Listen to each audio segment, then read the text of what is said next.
Nós vamos falar hoje de uma maneira muito breve sobre segurança e saúde no trabalho em estabelecimento de saúde, tá bom?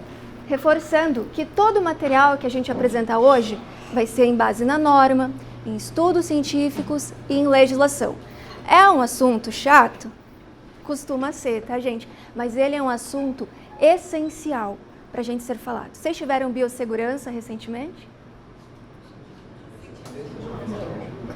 Então, afiada, é isso aí. Em qual semestre vocês tiveram? Legal, então agora é a hora perfeita para ser reforçado, tá bom?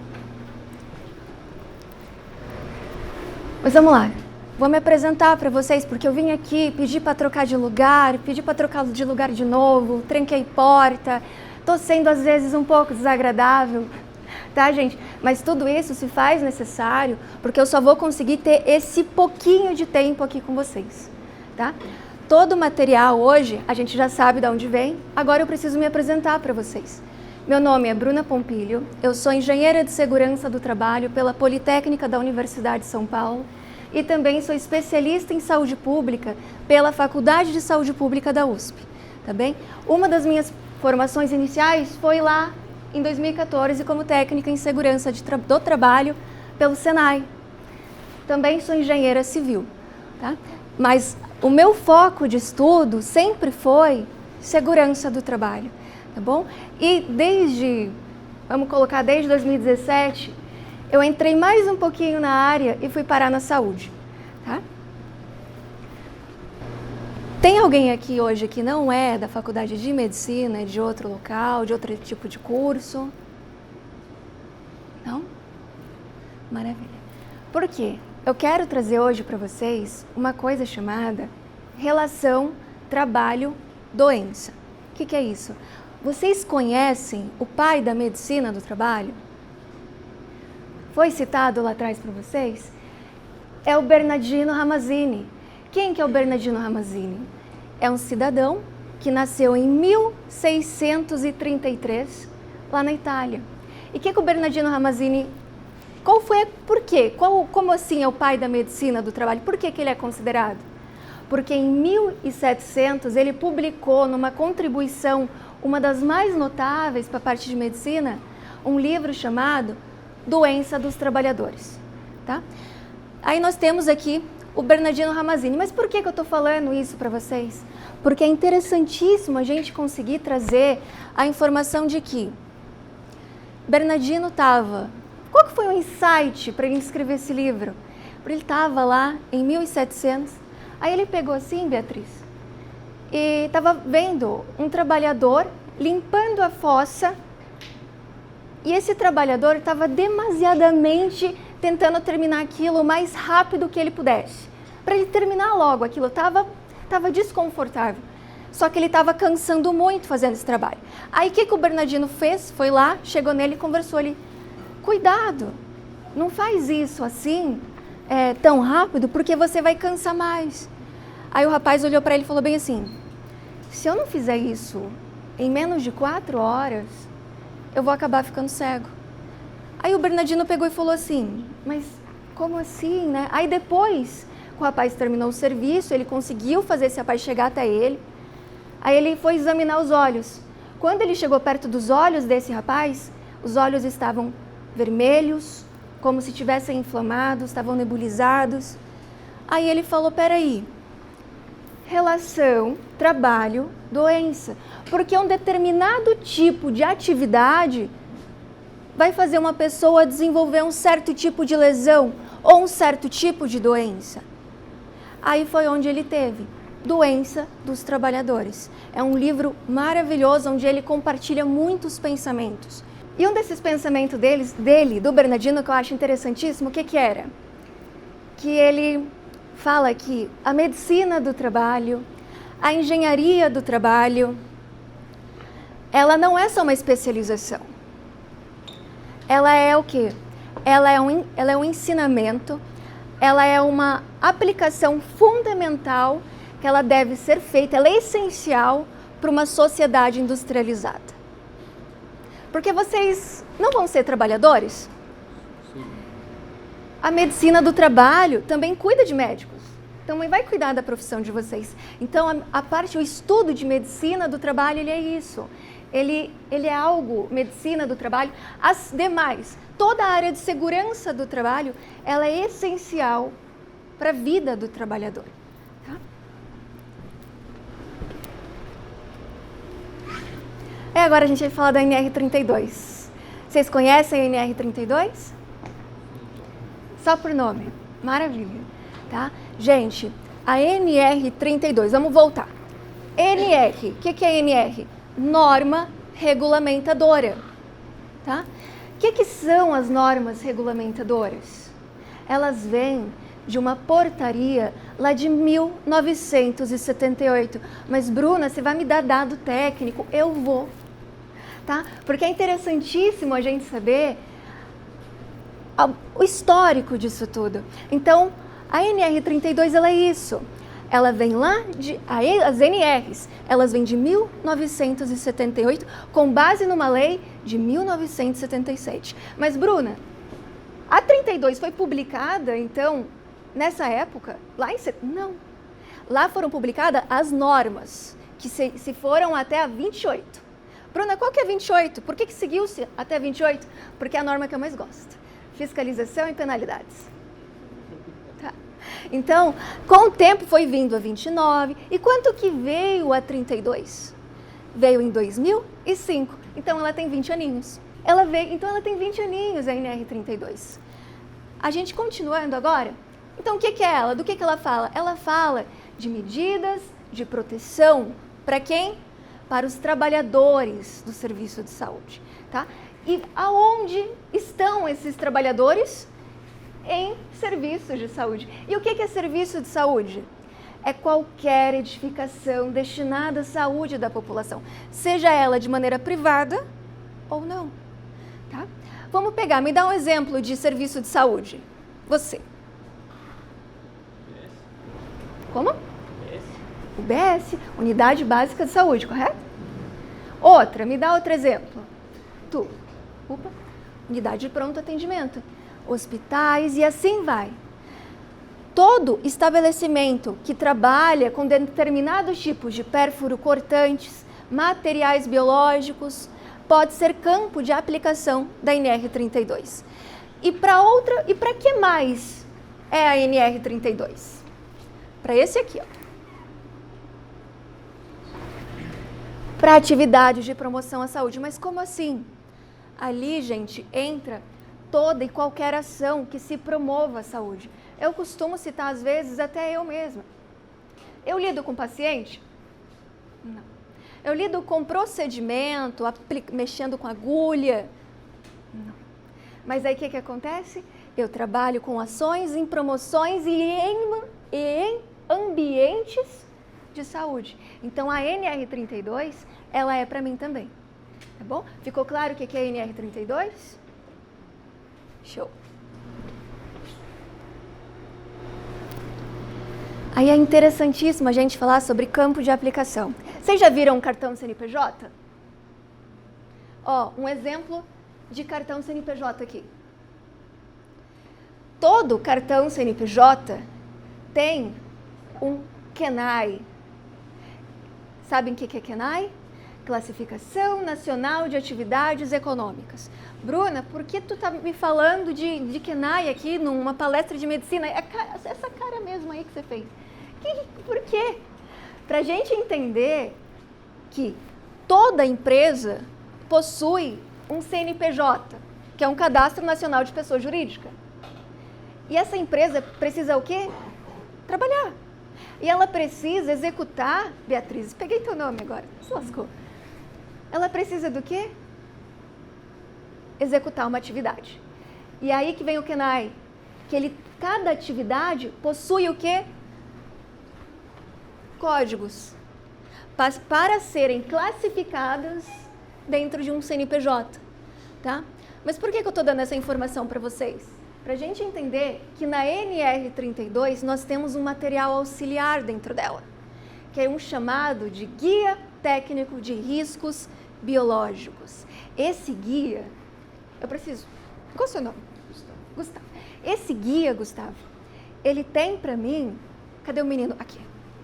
Ele tem para mim todos os códigos de atividades pertencentes à NR32. Então, se eu tenho dúvida se tal empresa pertence à NR32, dentro do guia estão esses códigos, tá? Então, não tem como escapar da NR32. Aí, tem uma coisa que é o que eu mais gosto de fazer quando eu começo a trabalhar nos lugares, que é tentar humanizar o ambiente através do quê? Do mapeamento de riscos. Alguém aqui já viu um mapa de risco em algum lugar? Legal. Por que a importância de mapa de riscos? Para a gente representar graficamente quais são os riscos daquele ambiente em que aquela pessoa está instalada para executar suas atividades. E é com isso que a gente começa a humanizar alguns ambientes, tá? Antes da gente ler esse mapa, vamos falar sobre os riscos. Eu não vou falar o que é cada um, tá? Vamos falar só risco físico, risco biológico, risco de acidente, risco químico e risco ergonômico. Físico, vamos pensar no ruído, calor, umidade. Biológico, micro-organismos. Acidentes, queda. Queda de trabalho em altura, queda com diferença de nível ou por piso escorregadio. Risco químico, seja ele por contato com pele, trato respiratório. E o risco ergonômico, muitas vezes um risco postural ou até mesmo riscos derivados de situação de estresse, trocas de turno, tá bom? Jornadas de trabalho. Então a gente tem esses riscos que a gente chama de riscos ambientais, tá bom? A gente vai pegar muito essa palavra ambiental hoje. E aqui nós temos um mapa, onde nesse mapa vocês estão vendo uma área administrativa, tá? Nessa área administrativa, vamos analisar junto. Vocês estão vendo que tem pequenas bolinhas, em sua grande maioria, azuis e pequenas bolinhas amarelas? Então, nesse ambiente, que é um bloco administrativo, nós temos o quê? Pequenos riscos ergonômicos e pequenos riscos de acidentes. Nesse ambiente, você pode estar mais seguro para usar uma determinada vestimenta. Você pode ir nesse ambiente com seus adornos, porque esse ambiente te proporciona essa segurança, tá bom? Aí a gente começa a entrar mais um pouco. Isso é um bloco administrativo de um hospital, tá bom? De um serviço de saúde. Aí a gente entra mais um pouquinho em outro ambiente. Aqui nós temos uma unidade de coleta e transfusão. No momento em que a gente entra, vocês conseguem perceber que as bolinhas começam a ficar mais coloridas e ficar com diferentes tamanhos? Maravilha. É isso que é o mapa. Ele está graficamente te mostrando que esse ambiente, ele tem mais riscos. Eu vou poder entrar com a vestimenta que eu estava no bloco administrativo dentro do espaço de triagem? Não. Porque ambientalmente, esse ambiente me proporciona mais riscos. Tá bom? Então é isso que a gente tem que entender. O risco, ele é ambiental. Fala comigo. Ambiental. Ambiental. Todo mundo junto. O risco, ele é ambiental. Gente, se a gente fixar isso, vocês vão, não vai acontecer acidentes com vocês. Tá bom? Olha outro mapa de risco. Aqui já é de um bloco onde possuem enfermarias. Gustavo, localiza a enfermaria aqui, ó. 1, 2, 3, 4, 5. Elas possuem os 5 riscos só nesse ambiente. Vocês entendem o quão esse ambiente ele te proporciona riscos? Então, gente, é isso que a gente tem que assimilar. Aí uma coisa, a gente está falando hoje com profissionais de saúde aqui. Qual vai ser o ambiente de trabalho de vocês? Vai ser em serviços de saúde. Então, por toda a carreira de vocês profissional, a NR de 32 e os riscos ambientais, principalmente como esses, vão estar acompanhando. A gente se adapta de acordo com o nosso ambiente. Bruna, você só trabalhou em hospital? Não, eu trabalhei em usina, postos de combustíveis, transporte de produtos perigosos e hospitais. Se vocês me vissem trabalhando no posto, talvez vocês não me reconheceriam, porque eu estava toda, e quase igual naquela primeira foto que a gente viu, de colete, o capacete, o óculos, às vezes com máscara semifacial, porque a gente se adapta de acordo com o ambiente. Aí a gente entra no grau de risco. Todo mundo entendeu sobre o mapa de risco? Show? Conseguiu? Legal, porque agora a gente avança para o grau de risco. E o que o grau de risco vem falar para a gente? Que na segurança do trabalho, nós temos 4 graus de risco, sendo o 4 o grau de risco com mais potencial de dano. Tá? Então, nós temos o grau de risco 1, 2, 3 e o 4. Vamos pensar assim. Qual vocês acham que se encontra um grau de risco de hospital? Vai pensando. Só vamos pensar. O grau de risco 1 é aquele aonde nós temos um baixo risco, que não vai causar, às vezes, tanto mal à integridade física e saúde, bem-estar do trabalhador daquele ambiente. O 2, a gente já consegue identificar o risco, mas as medidas de controle são, eficazes. Muitas vezes, mas mesmo assim necessita de monitoramento. O 3, esses riscos desse ambiente, eles já estão presentes, vocês conseguem visualizar. As medidas de controle precisam ser extremamente contínuas, o trabalhador precisa estar sempre atento e o monitoramento tem que estar em dia, não pode haver erro. E nós temos o grau de risco 4, que é o com potencial de dano lá em cima. Ele é a somatória de todos. E se você errar, tá? Não querendo assustar ninguém, mas é um grau de risco, é isso mesmo, gente, é com potencial de dano. E quem que fala isso? Quem que me dá essa informação que na segurança do trabalho tem 4 graus de riscos? A NR4, tá bom? Lembrando sempre, gente, todo o material aqui não é com opinião. Tá bom? É sempre com embasamento. Aí a gente vai fazer uma dinâmica, tá? Vamos lá. Eu trago para vocês 3 empresas. Nessas 3 empresas, lembra do KENAI? Podia aqui colocar uma foto de uma empresa, mas a gente está lidando agora, vamos com material técnico. Falamos do KENAI. Então nós temos na primeira empresa, primeiro quadrado lá em cima, atividades de atendimento hospitalar, um hospital. Nós temos na segunda empresa comércio varejista de combustíveis para veículos automotores, um posto de combustível. E nós temos aqui embaixo abate e fabricação de produtos de carne, um frigorífico. Qual vocês acham que é o grau de risco de cada uma delas?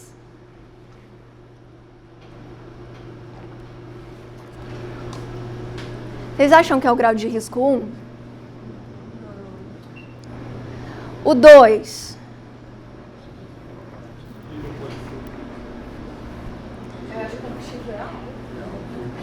É isso aí, vamos conversar.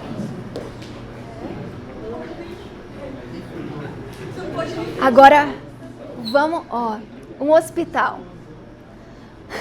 É isso aí mesmo, um hospital. Nós temos, num hospital, risco biológico lá em cima. Muitas vezes, esse risco biológico, o que ele é? Ele é invisível. Nós temos num hospital, às vezes, surtos de meningite.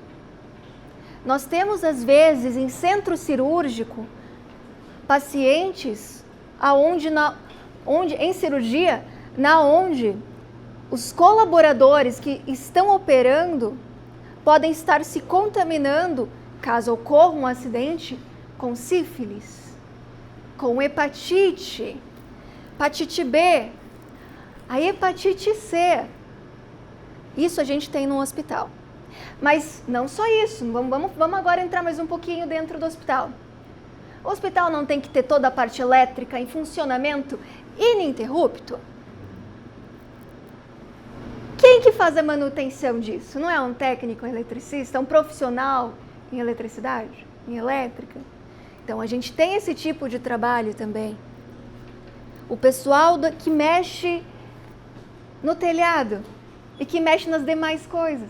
Gente, a gente tem tudo isso em um hospital. Às vezes a gente pensa, o hospital ele é um trabalho essencial, que ele tem que estar em funcionamento 24 horas por dia, e é isso. Não pode parar. Já viram hospitais em reforma? Mas continuando em funcionamento? Então a gente tem isso no hospital. Vamos falar agora de um posto de combustível.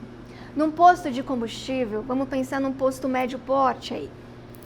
60, 80 mil litros de combustível armazenado em tanques subterrâneos, tá? A gente vai lá com o nosso carro, às vezes a gente esquece que a gente está passando em cima de um tanque, né? Aí a gente pega, mas esse tanque, ele está com líquido lá dentro. Mas às vezes eu posso ir no posto e vamos pensar naquela época que a gente vai no posto, todo mundo vai abastecer junto ao mesmo tempo, porque a gasolina vai acabar, e aí o posto fica com a gasolina, fica sem combustível, fica com o tanque zerado. O que fica lá dentro? Guys, primeira vez que alguém lembra dos gases, que é o quê? São muito mais inflamáveis do que o líquido. Então a gente tem num posto uma atmosfera explosiva. E só tem isso, Gustavo, num posto?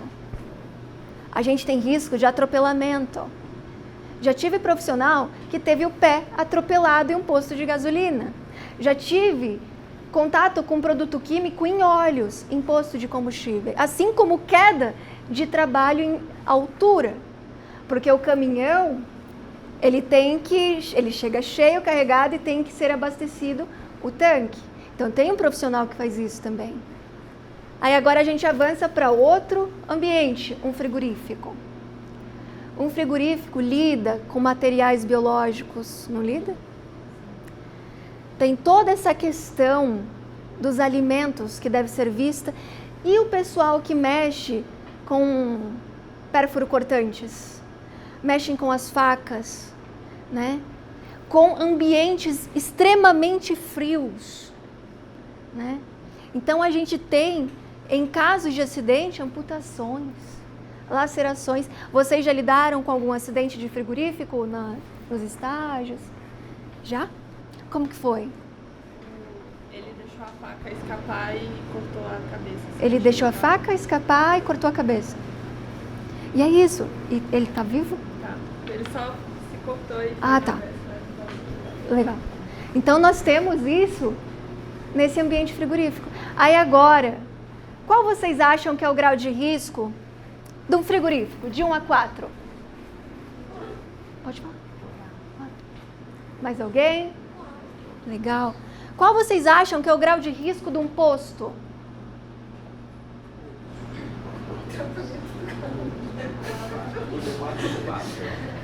Qual vocês acham que é o grau de risco de um posto? Explosão, atropelamentos. E qual vocês acham que é? Eu falo isso sorrindo, gente, me desculpa. Tá, não tô... Aí, qual vocês acham que é o grau de risco de um hospital? A gente está entre 4 e 3 aí.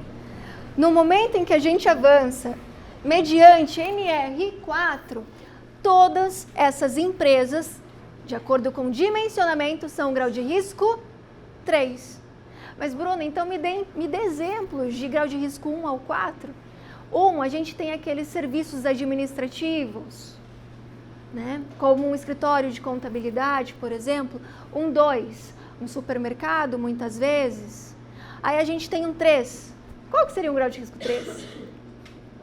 Um hospital, um posto de gasolina. E o que seria um grau de risco 4? Fabricação de explosivos, trabalhos em mineradora, siderúrgicas, tá bom? Então a gente tem esse tipo de atividade considerada como 4 também. Eu sempre gosto de trazer essa comparação para a gente entender que o grau de risco 3, gente, ele é perigoso. A gente deu uma breve... Vocês viram que ele é perigoso, correto? A gente está junto, escalado, junto a postos de gasolina. Só que, porque às vezes a gente pega em corredores do hospital pessoas com vestimenta como se estivessem indo ao shopping? Em centro cirúrgico, às vezes, pessoas como se estivessem indo, não sei. E isso acontece com frequência.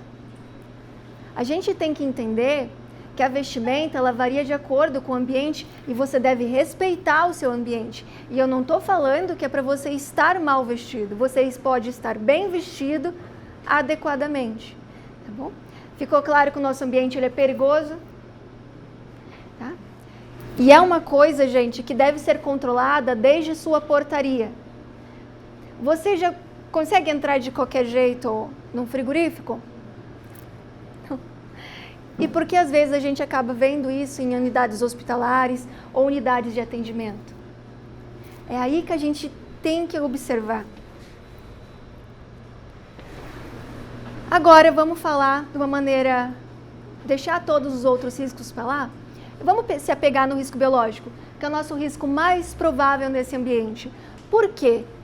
De acordo com o nosso serviço, característica de serviço de saúde, ao trabalhar em um hospital, a gente está exposto a esses patógenos nos pacientes e nos ambientes também.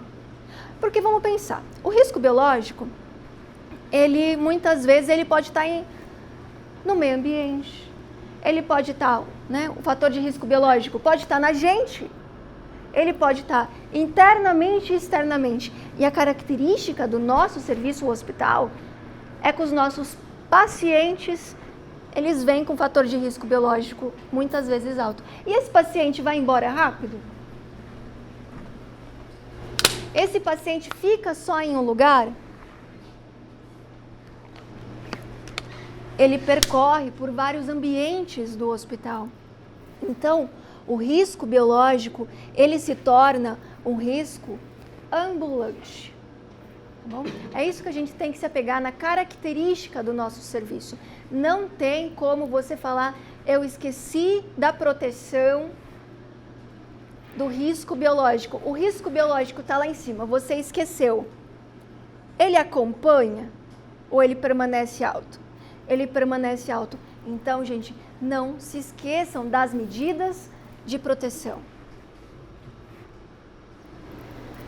Esse aqui é um material da NIOSH de 2023, onde eu gosto de sempre trazer como um exemplo do que você tem que fazer como profissional para que você não use proteção pessoal através de EPI, medidas de proteção e outras demais proteções pessoais.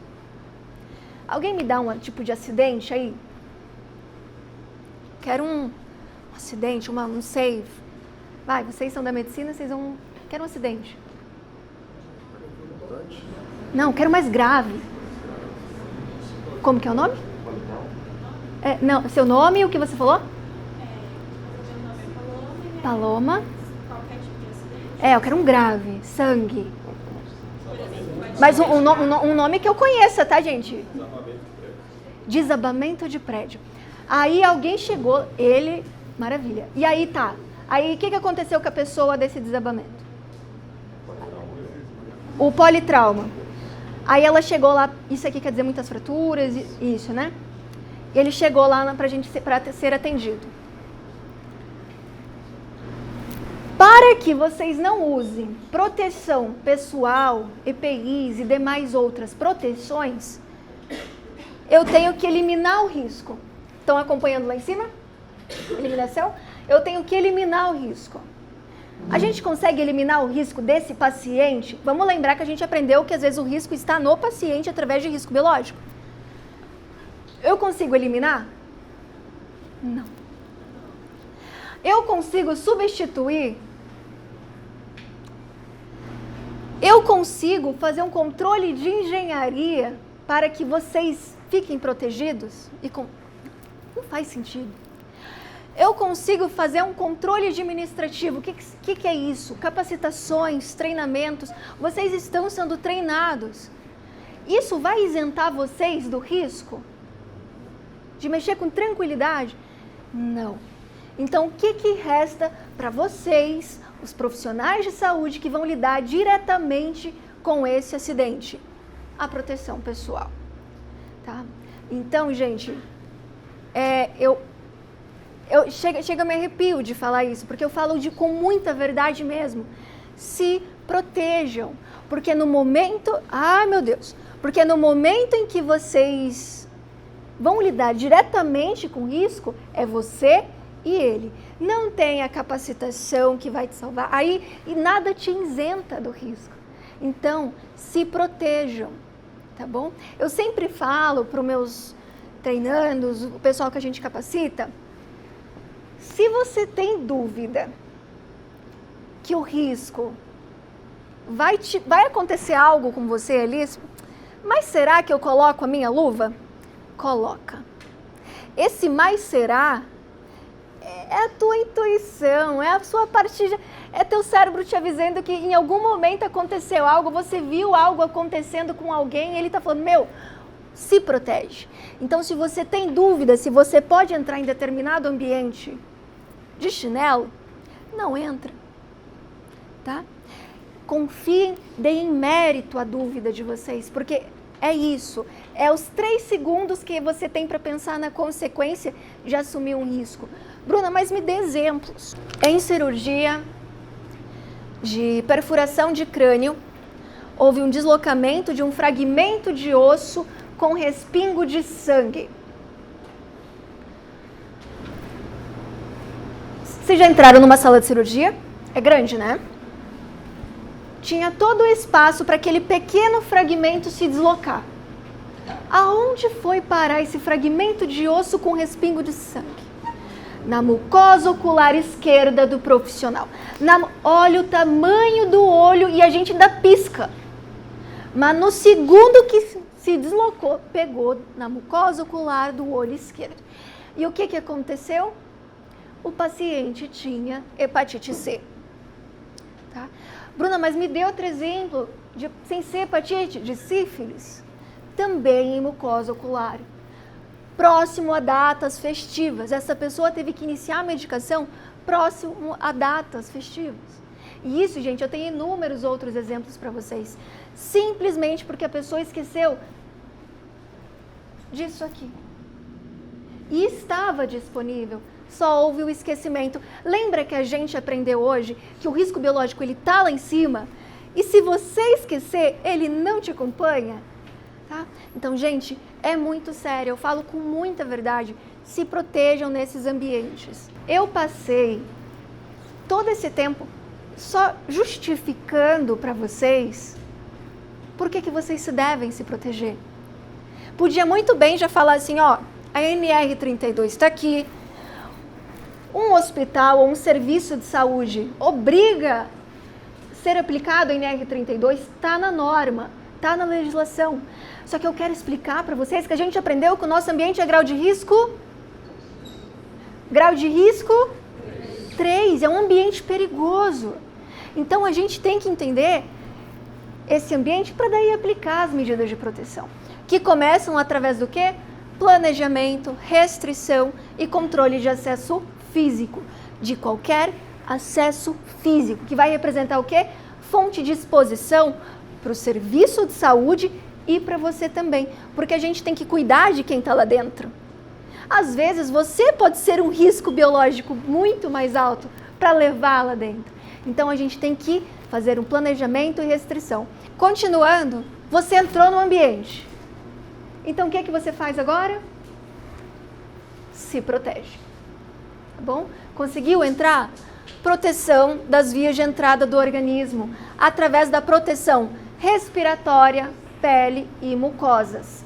Gente, levem muito a sério esses meios de transmissão e se apeguem às mucosas também, para a gente entender que um contaminante em contato com a mucosa, a chance beira 99% de que você será contaminado.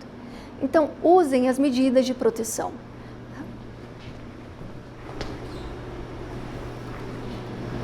Nós temos aqui uma das primeiras proibições, que é o uso de adornos. E ele é independente da função. Por quê? Qual é a palavra que a gente falou hoje em voz alta umas 2 vezes? É independente da função, porque o risco é ambiental. Eu não quero saber a tua função. Eu quero saber aonde está a pessoa, o agente infrator, cometendo uma infração. Quando a gente vai fazer relatório de infração numa unidade hospitalar, você vai nos corredores e você anota, por exemplo, o Gustavo, daí tem que saber o nome do agente infrator, aonde o Gustavo estava. Ele estava no centro cirúrgico, com qual infração? Uso de adornos. Qual que é a infração do uso de adornos? A 32.2.4.5, a linha B. Tá? Então, a gente tem essa infração anotada. E eu não preciso colocar lá, Gustavo, médico, especialidade. Não, eu anoto somente o infrator, o ambiente, a data e o horário.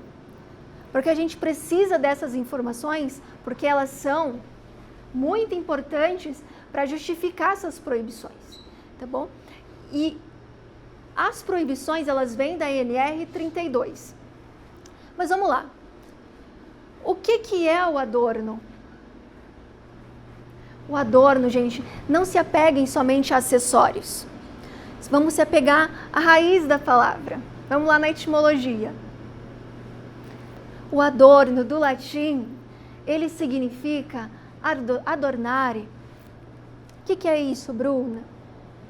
É embelezamento, são enfeites.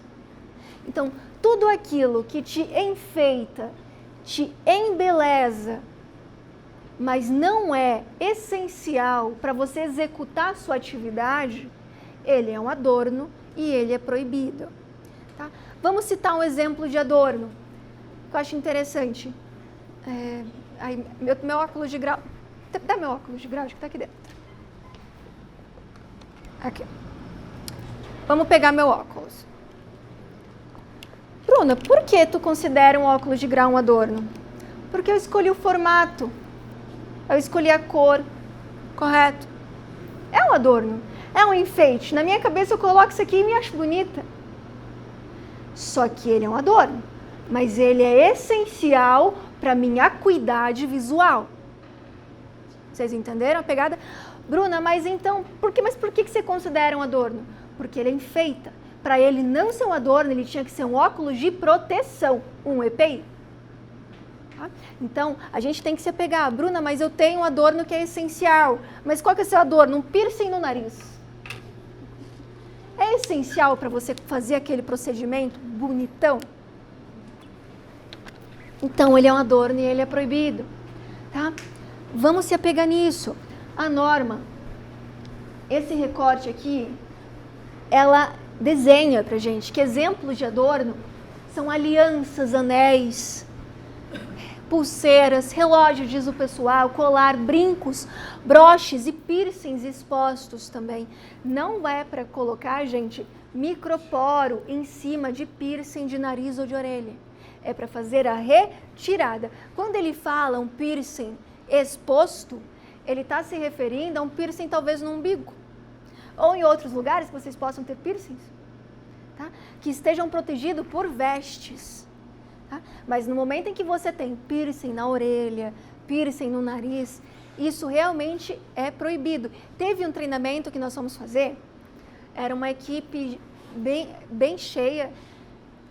Nesse momento, acho que, eu não lembro se foi nesse momento ou no final da apresentação, a moça ela tinha bastante piercing na face. Ela assim, mas eu vou ter que fazer retirada para trabalhar?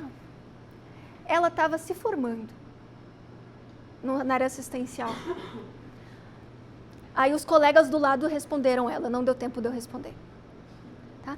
Porque é isso, gente. A nossa profissão, a minha eu falo até, nossa, me incluo nisso, porque quando eu vou fazer um levantamento, um relatório de avaliação térmica, dentro de um CME para medir temperatura, para o pessoal que trabalha mexendo na autoclave, eu não posso estar com piercing.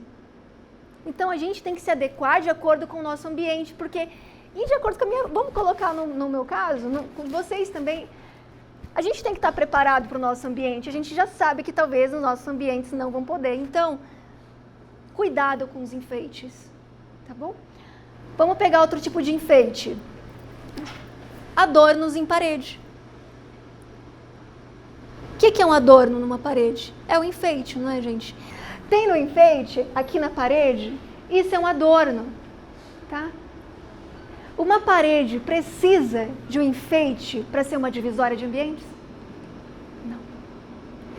Então vocês estão entendendo, gente? Eu tô ficando muito feliz que eu tô vendo a galera, enquanto eu tô falando, tem gente assim, ó.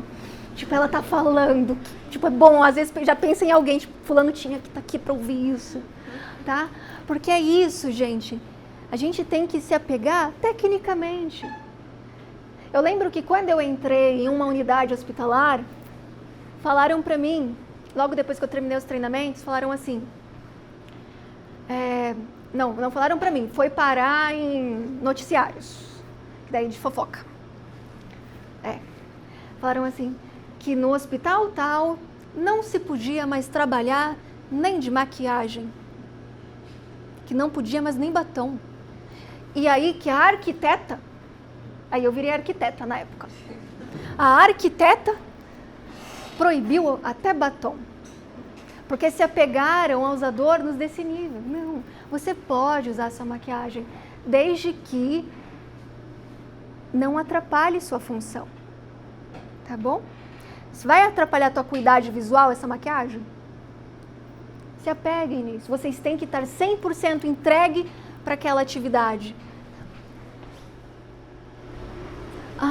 Esse aqui eu trouxe, eu atualizei só para trazer para vocês, tá? Trago 2 artigos científicos sobre biofilmes. Vocês sabem o que são biofilmes, né? Maravilha.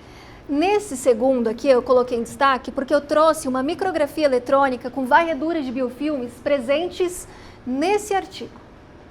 O que é isso? São uma camada, são biofilmes criados em próteses metálicas dentro do organismo da pessoa. Bruna, mas por que tu tá pulando de adorno para biofilme? Porque a gente tem que cuidar com os adornos metálicos. Por que sempre está escrito, às vezes, na entrada de hospital, proibido o adorno, daí uma foto de um anel, de um colar e não sei o quê? Porque são adornos metalizados, adornos metálicos. E toda superfície dura, as bactérias adoram. Aí eu trouxe o biofilme em uma prótese metálica, só para contextualizar que muitas vezes, em pacientes com próteses, não tem mais chance, não tem maior chance de infecção? Estou trazendo um dado, tá correto? É isso, gente, justamente por conta dos biofilmes. Tem casos em que a prótese deve ser até retirada, não tem? Porque já não tem medicação que resolva. Então, agora pensa, isso numa prótese que está dentro do organismo, que essa pessoa teve que ter o contato com a bactéria. Agora pensa, essa aliança, você troca de luva, troca de paciente e permanece com a aliança. Tá? Eu estou de aliança hoje aqui, mas difícil. Ó, eu estou sem brinco, porque eu acabo esquecendo de colocar, porque ontem eu estava na unidade. Então, a gente acaba desapegando às vezes. Eu falo pro pessoal lá que quando eles às vezes ficam chateados, diz que a esposa ou o esposo vai brigar e não sei o que, eu falo, coloca a culpa em mim, fala, a engenheira do trabalho proibiu. Porque é isso mesmo. Vocês entenderam a questão de trocar de pessoa e permanecer com a aliança? Aí você fala assim, mas eu higienizo a minha mão com álcool em gel.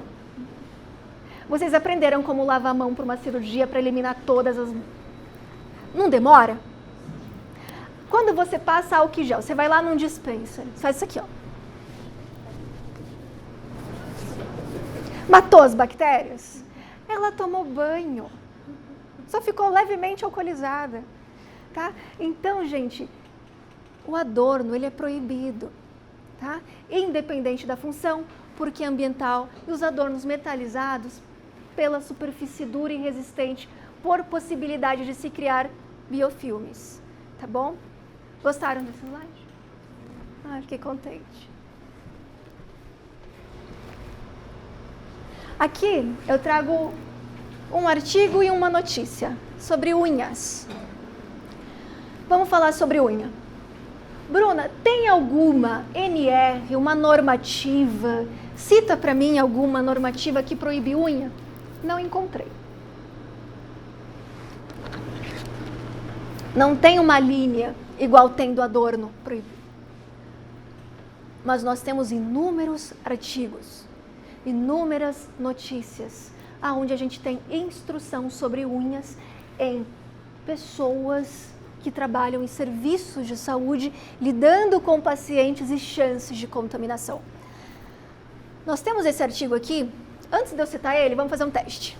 Fazendo igual na integração no hospital. Levanta a mãozinha, 90 graus, todo mundo assim, ó.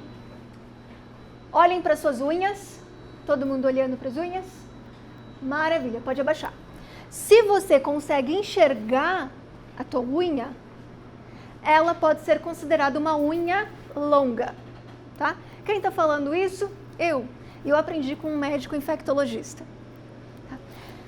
Se a sua unha, você verificou, ela tá longa, ela vai ter mais sujidades. Simplesmente porque ela é longa. Não porque tu não tem uma higiene, é porque ela é longa, ela vai ter a possibilidade de acumular mais sujidades do que alguém que tem a unha curta, é lógica. Então você tem que ter a noção de que você vai ter que cuidar mais da higiene das tuas mãos se você tem uma unha longa. Mas aonde a segurança do trabalho entra nessa questão das unhas longas? Antes da gente falar sobre a notícia. Se a sua unha longa rasgar a luva EPI, aí o problema é com a segurança do trabalho. Bruna, isso acontece? Sim. Aonde aconteceu uma vez? Centro cirúrgico, durante a cirurgia. Porque no momento que a pessoa colocou a luva,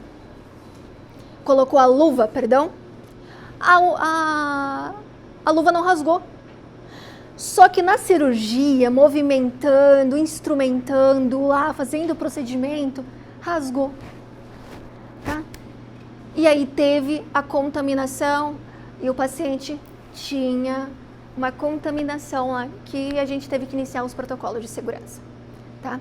Gente, quase nunca acontece. Mas quando acontece, parece que é bendito. É com uma paciente fonte conhecida contaminada. Tá bom? Então se cuidem. Testem a luva. Você vai colocar, viu que a sua unha vai rasgar? Tá?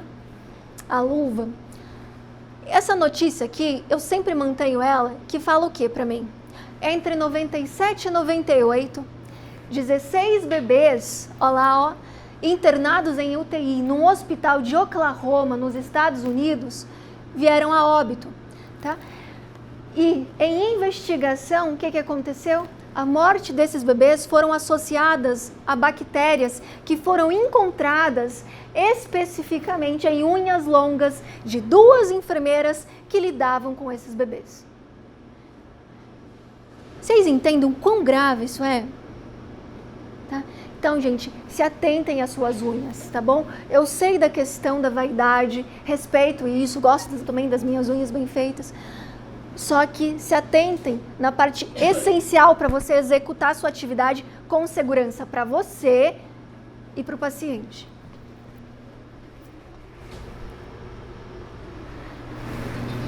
Já caminhando para o final, vamos falar sobre a proibição de calçados abertos.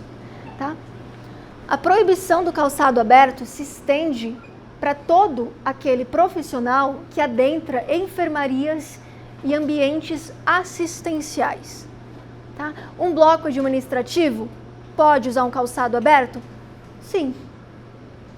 Mas e se esse administrativo for dentro da área assistencial? Não. Ele tem que estar com o calçado fechado. Quando geralmente eu entrei em uma unidade hospitalar para executar um trabalho, todo mundo falou assim, proíbe para todo mundo. Direitos iguais, eu falei, não, eu sigo normas técnicas, mapeamento de risco. Em tal determinado ambiente pode. Por quê? Não tem que ser por cargo. Porque a gente tem em hospitais, muitas vezes, cargos administrativos lotados dentro de centro cirúrgico, em farmácia. Alguns cargos administrativos, assistentes administrativos lotados nesses ambientes. Como a gente também tem cargos de uma enfermeira lotada em um ambiente administrativo. Então é indiferente para mim o cargo. Tem que ser ambiental mesmo. Tá? Então, mas o que é esse calçado aberto que é proibido? Entende-se por calçado aberto, de acordo com o guia técnico da NR32 de risco biológico, aquele que tem exposição da região do calcâneo, da lateral e do dorso do pé. Tá bom? Então, todo o seu pé tem que estar protegido. Mas, Bruna, já aconteceu acidente nos pezinhos e hospitais? Sim. Tá? Já tivemos acidente em calcanhar, já tivemos acidentes em lateral e acidentes por respingo de sangue em contato com o dorso completo e unhas do pé. Eu sei se esse profissional fez a unha no final de semana e está com uma lesãozinha aberta para... Você entendeu? Eu não sei. Então, a gente trabalha com a possibilidade de contaminação em até 180 dias. Eu sei de quem é a agulha que o fulano pisou? Não. Esse é o grande risco de acidentes nos pezinhos, tá? Porque a gente não sabe de qual é a fonte. Então, cuidem dos seus pés, tá bom, gente? Bruna, mas eu posso usar meu tênis dourado? A norma não está falando de cores. O hospital que você trabalha talvez possa ter um regimento ou até mesmo te entregar um, o que é dificilmente visto. Por quê? A norma ela não fala que tem que ser um calçado EPI. Vocês estão vendo se isso é um calçado EPI? Não é. Ela fala que só não pode usar calçado aberto, diferente de uma pessoa que trabalha num frigorífico ou num posto de gasolina. Ela não pode ir com o tênis confortável que ela gosta, da marca que ela acha melhor. Ela tem que usar a botina EPI específica e ela vai receber. É pesada, é desconfortável. Quando eu trabalhava na usina, vocês já viram aquelas botinas pretas, padrão, com biqueira ali muitas vezes de PVC, né, ou de aço? Então a gente tem essas... Isso é um EPI. Mas no hospital, necessariamente você pode ir com calçado aberto. Opa! Não pode ir com calçado aberto, você tem que ir com calçado fechado. Tá bom? Tem alguma dúvida sobre o tipo de calçado?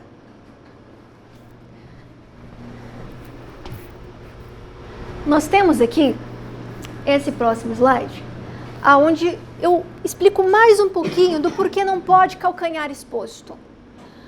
Calçados com abertura no calcanhar são considerados tipo tamanco. Eu não estudo sobre segurança há mais de 10 anos para liberar em uma unidade hospitalar calçado tipo tamanco. Porque não pode. É proibido pela segurança do trabalhador. Se a gente liberar tamanco, que é o calçado aberto no calcanhar, daqui a pouco as pessoas começam a vir com aqueles tamanquinhos de madeira e vai indo, aí vai embora. Então não pode, porque calçados com exposição no calcanhar especificamente são calçados tipo tamanco. Isso é definido por quem, Bruna? Pelo Ministério do Trabalho, porque existe calçado tipo tamanco, que é EPI. Porque em determinado ambiente poderia ser usado, mas não é a nossa realidade. Porque se a norma falasse que pode um calçado desse na unidade, nossa, ia ser o sonho do pessoal. Aí eu falo para vocês, qual que é o pesadelo do engenheiro do trabalho, do técnico de segurança do trabalho, até mesmo do médico do trabalho, no ambiente hospitalar? O calçado aberto no calcanhar, com furos na frente e com as bonequinhas da Hello Kitty grudada em cima. O que é isso, gente? Calçado aberto com adorno. É 2 infrações numa só. E aí o que acontece? O calçado não é fechado completo nem no calcanhar, nem na lateral, e aqui em cima ainda é cheio de buraquinho. E sabe o que eu descobri? Que tem as bonequinhas que piscam ainda. Tá? E as pessoas estavam usando isso. Até a gente conseguir fazer as integrações por muito tempo, hoje em dia a gente tem mais de 70% de aderência de calçado fechada e não temos mais acidente nos pés. Tá? Cuidem dos seus pezinhos, tá? Indiferente a cor. Bruna, qual que tu recomenda se você puder?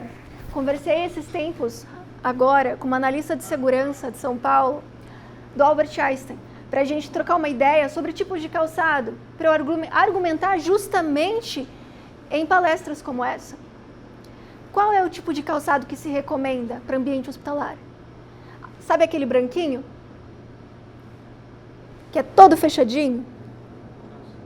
Em cima, lateral, atrás. Cano curtinho, não precisa ser cano médio, cano longo, aquele lá.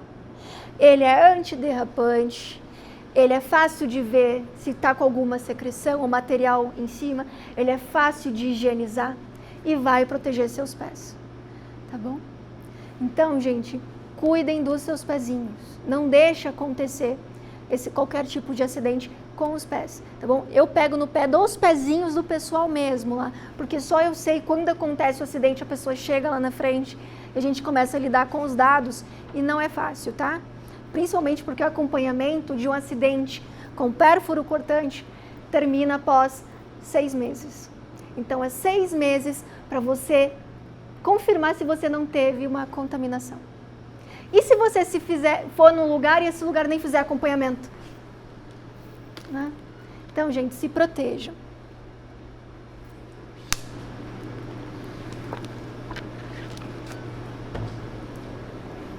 Vocês já viram que o nosso principal inimigo é o pérfuro cortante, né? Muitas vezes com materiais biológicos nele.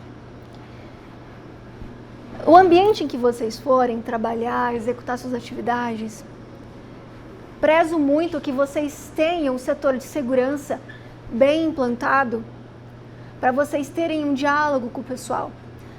Vou aproveitar uma deixa desse pérfuro cortante. Recentemente eu tive a informação numa das nossas unidades de lancetas. Sabe aquelas lancetas? Uma das lancetas, o pessoal estava se perfurando, acidente de pérfuro cortante com ela.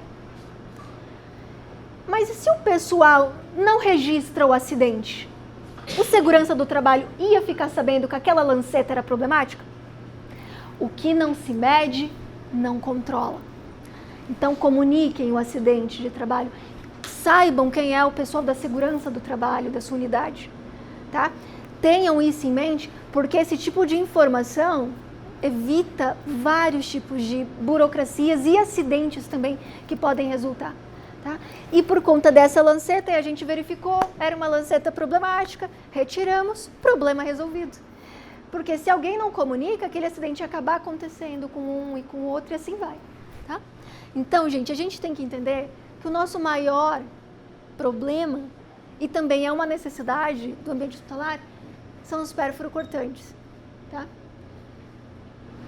As chances de contaminação é de até 30%. Vamos pegar ali de uma hepatite B. Isso é alto, tá bom? A cada 100 acidentes, 3 pessoas vão se contaminar. Então, gente, se cuidem, se protejam e caso aconteça um acidente no trabalho com vocês, comuniquem. Tá bom? É muito importante registrar os acidentes de trabalho. E não queiram registrar depois de acontecido uma semana. Tá? Porque vocês vão laudar alguma coisa de... Tinha um furo aqui, doutor, ele sumiu, mas era de uma agulha. Sumiu. Você não vai. Então, aconteceu o acidente, comunica, tá bom? De imediato. Primeiro, cuidem de você. Agradeço a atenção de vocês, agradeço o tempo, tá bom? Obrigado muito pela oportunidade de vocês terem ser ajustado nas cadeiras, tá bom? Isso me ajuda demais, tá? Principalmente por conta da minha voz, tá? Pelo também, acho que tomara que ninguém tenha ficado de fora, tá? Moça. Ah, tá. Por um segundo eu falei, ela saiu, tá? Então, gente, se cuidem, se protejam. Eu tenho comigo que se eu sei que é perigoso, eu não vou fazer. E eu também não vou deixar que ninguém faça. Repitam comigo depois o que eu falo. Eu cuido de mim. Eu cuido do outro. E eu me permito ser cuidado. Gente, é só isso, tá? Lembre, primeiro vocês, para vocês estarem bem e saudáveis para cuidar do outro, e se permitam, tá bom? Agradeço muito a participação de todos, o tempo de vocês terem vindo aqui, tá? E fico à disposição para dúvidas que vocês querem tirar agora. E também para depois, eu estou no LinkedIn, estou no Instagram, tá? E espero ver vocês em algumas unidades. Tá bom? Era isso, gente. Obrigada.